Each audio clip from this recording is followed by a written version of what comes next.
Howdy everyone, we continue with the coverage of the FIDE World Cup 2021 as the Tokyo Olympics is taking place. I wonder if there's chess there. There should be chess, don't you think? Anyway, I would have to get back on you on that one. So this is the Russians. The Russians are playing Esipenko Andrei Esipenko and Daniil Dubov. Kind of close in their rating, very close, like only like they're basically equal, and they're very young. Yes, we were young once, weren't we young? Anyway, but these are very young Russian players from the former Soviet era. Hopefully, they've had pretty good training, as tradition goes. Remember the Bobby Fischer Spassky times? Well, I was still like, I don't remember that. That's too far back. But anyway. So we continue with this opening and see how it went. Which one of these went on to go and face Magnus Carlsen? Because now we are going towards almost the end of this FIDE World Cup. It's coming to an end soon here. We are knocking people left, right. Let's see who knocks who out in this very equal position. The same rating basically. FIDE rating. So we start with e4, uh, e5, knight f3, knight c6, bishop to c4, knight to f6, c3. We have the new two knights. Look, the two knights defense basically. Right, and then what do we continue with? Bishop to e7, castling on the white side, castling on the black side. Knight to c3. Wow, I tell you, this is so beautiful, asymmetrical. I really want to make a poster. I think I've got to make a poster and put it on the wall. Look at this. There's beauty. This is artistic, and yet it's part of a real game. So anyway, I'm gonna take you up on that talk. Not to self. Make a poster, like a big one on a wall. You know, frame it. Anyway, d6, a3. Let's look at this position. What's going on here? Okay. What's threatening what? Very interesting. My head's starting to hurt trying to figure out which way to go, but it's very asymmetrical, isn't it? All right. But there was a winner here. There's a loser and a winner in this game. So let's move on. All right, bishop to g4. There's threats everywhere. It's too many threats. My head hurts from how many threats there are. Okay. There's too many threats. This is getting like a, like a arm wrestling match. This way, that way. I twist you this way. I will twist you that way and see who twists the most. You know, like you twist metal. The more you twist it, the more it gets weaker, and then just breaks off. Right? You know, like a wire. Anyway, so this is a lot of twisting going on. H3. Okay. So bishop takes an f3, at the same time threatening the queen. Queen takes. So we're starting to now threaten the queen again. A knight to d4. Back queen to d1. c6. Bishop to back to a2. Knight to e6. Rook to e1. Queen to c7. Bishop to e3.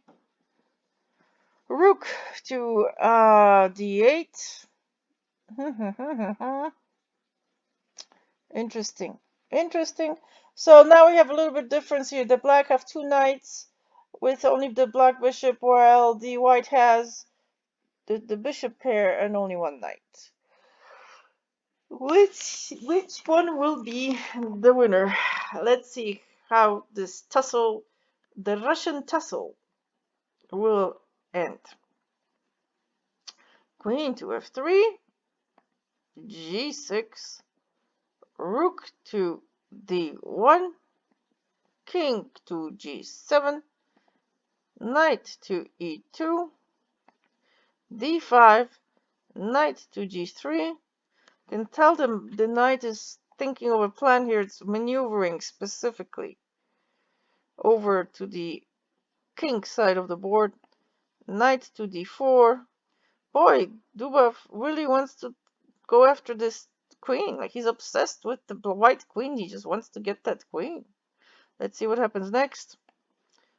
The bishop takes. Knight to e2. The pawn takes, attacking the queen again. So we just take. Bishop to d6. Look at that opening. Uh-oh. Let's see what Esipenko does to protect this. So he now took the, the pawn on d4 with his knight. So the central pawns are gone, ladies and gentlemen. Central pawns are gone. Let's see, we got 6 white pawns to 6 black pawns. Wow. Okie dokie, here we continue. Rook to e8, c3, bishop to c5, the pawn to b4, bishop moves back, the bishop goes to b1 for white, a5, queen to e3, king to g8. It kind of hit for a while, and then went to its little pocket, and now it's back up again. Kind of like a turtle. I'll hide for a little bit, now coming back up for air maybe. Let's see. e5. Notice what's going on here. There's a lot going on here. Knight to d5. Let's see, knight to d5. Attacking the queen again! Do you see a pattern here? I see a pattern. Like, Dubov is obsessed with Esipenko's dama. That's how you say queen in Russian, the dama.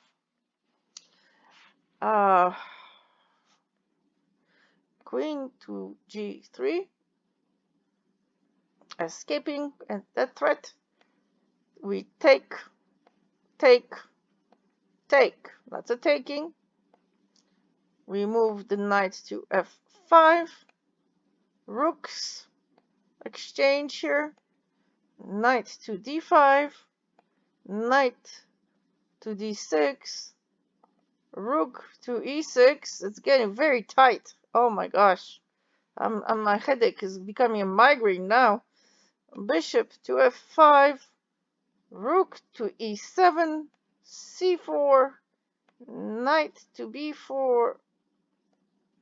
Knight to c8. Wow, this knight is all over the board. Jeez, this is very proficient. Esipenko seems with his knight. Looks like he loves his knights.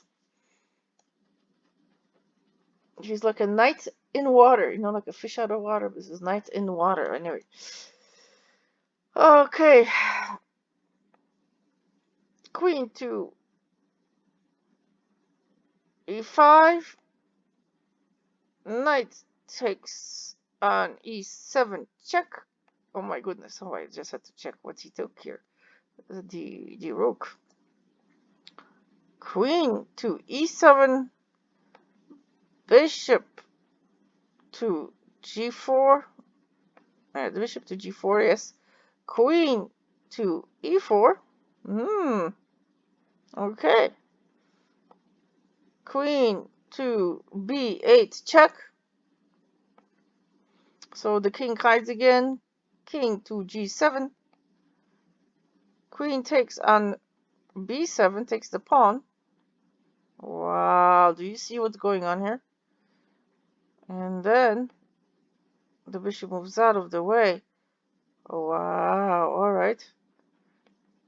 Queen goes back up to b8. Knight to c2. Bishop to f3. Alright, now Esipenko's after the black queen. Queen to c4. Queen to e5 check. King to g8. Rook to DH check. Ah, do you see what has happened here? F8 trying to block. Queen to E7.